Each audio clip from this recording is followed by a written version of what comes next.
तो क्या है, हाइगेंस के द्वितीय तरंगिकाओं के सिद्धांत के आधार पर परावर्तन की व्याख्या मोस्ट इंपोर्टेंट है आदेश, ध्यान दे लो। ठीक है, तो क्या होगा, इसकी थ्योरी लिखेंगे। माना एक्स डैश एक परावर्तक पृष्ठ है जिस पर एक समतल तरंगाग्र क्या है, इसका नाम ए बी तिरछा आपतित होता है।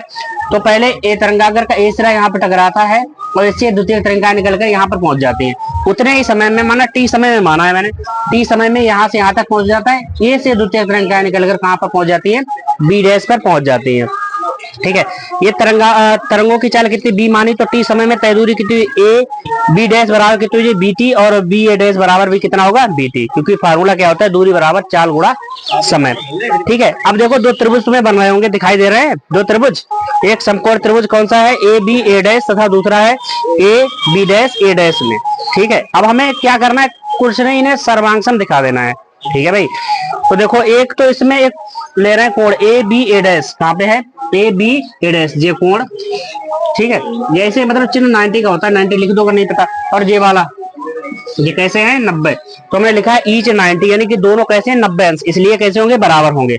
दूसरी बात देखो, जो मतलब एक चीज और रह गई थी, हाँ जे बी ए डैश कितना, बी ए डैश, और कहते ए बी डैश, क्योंकि इतनी जे भी बी टी के बराबर, जे बी टी के बराबर, दोनों दूरी बराबर होंगी ना, तो ये बराबर हो जाएगा।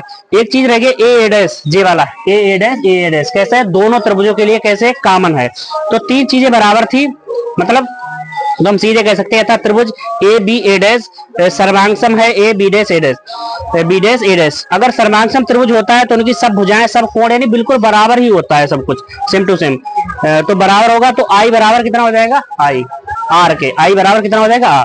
तो आई क्या है, आपतन कोण, और आर है परावर्तन कोण। तो आपतन कोण परावर्तन कोण के बराबर है, और ये पढ़ के आए हो तुम लोग, ये परावर्तन का द्वितीय नियम होता है।